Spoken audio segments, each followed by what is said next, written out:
Breaking tonight, analysis right now from one of the president's defenders. Been on the Senate floor. Attorney Jay Sekulow is on the impeachment team for the president. He joins us from Capitol Hill. It feels good to stand up, I'm sure. It does. Thanks, Brett. Tell me what you thought of today so far and your impressions.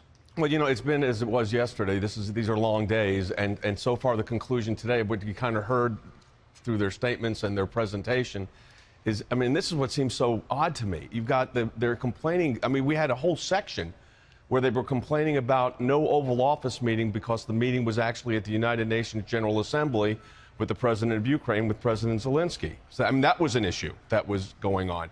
And then a complaint that the delegation sent to President Zelensky's inaugural was not high enough. This is not impeachable. I mean, these policy disputes are not what the founders had in mind when it came to the seriousness of an article of impeachment or a conviction or on an impeachment.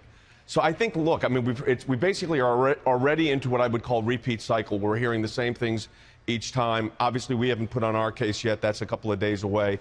But I'm quite confident where this goes at the end of the day. But we're going through the process right now. So I want to take you backwards to early this morning, and then I want you to look forward. But backwards early this morning, there was this dust-up between Jerry Nadler on the floor, and then you and Pat Cipollone came up and kind of admonished him for what he was saying, and then the Chief Justice got in the middle of it. What's your take of that moment and how it all went down?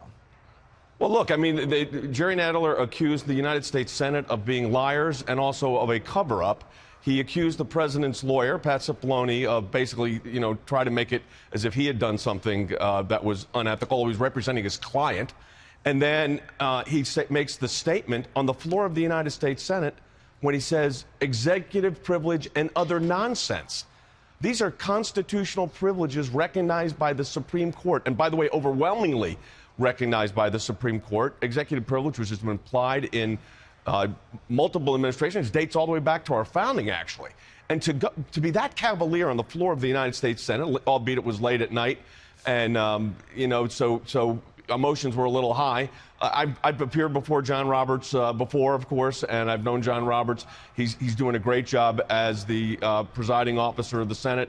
He basically said, lower the temperature down. But I'm going to tell you something. When they accuse my client on the floor of the Senate, or they accuse senators of not being able to keep their oath and not being truthful and being involved in the cover-up, we're going to say something. We're going to have to respond, now, even in the floor of the United States Senate. To look forward, because this is something you haven't done. In the House, obviously, in these committee hearings, the president's lawyers were not there. The counter-argument was not essentially made, besides the Republicans who were making it without really witnesses there. How do you structure your arguments going forward, if you can kind of shed some light on that? Yeah, well, look, I mean, in part, we're responding to what they're saying, but we're also going to put on an affirmative case that not only what the president did was completely legal, completely constitutional, perfectly legal, perfectly constitutional, perfectly appropriate, but that the idea that this reaches the level of impeachment, legally speaking, is really absurd. But we're going to be putting on a series of lawyers that are going to be dealing with the issues on the facts in great detail,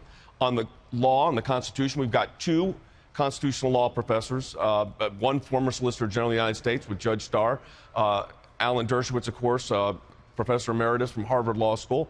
We're going to talk about the foundations of what it means to rise to a level, what is impeachable, what is not. We've got a tremendous fact presentation. And look, we're going to be responding also to what goes on in the next few days. That's part of what you have to do when you go second. 0 to 10, what's your level of concern, 10 being the highest, as you look at this list of GOP senators potentially who've suggested that witnesses may factor in, Susan Collins, Mitt Romney, Lisa Murkowski, Lamar Alexander, Cory Gardner. As you look at that list, 0 to 10, what's your level of concern that you may have to have witnesses in this Senate trial? I mean, I don't think, you know, look, they're going to have to prove the need for witnesses in the sense that they're presenting all of this information. They've been doing this now for almost 2 days. And I'm not going to predict what the Senate does. I will tell you this. I'm not concerned about it because I know the facts and I know the law, and we have a great team and we're ready to proceed in any way it goes.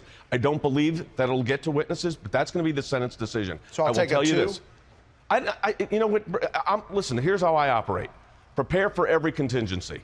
we're prepared for every contingency. We're going to put on a strong case. We're going to make the case on why it's not necessary to have witnesses. We're going to talk about what the law requires, and we will deal with whatever the Senate decides and move forward. Our job, and we've been saying this for, basically 18 hours, was to get this process started, and it's taken 12 hours to get it even started. Now we're getting started. Well, Jay, we appreciate you taking time and talking to us. I'll put you down for a 3, and we'll follow every element. All right. Thanks, Jay.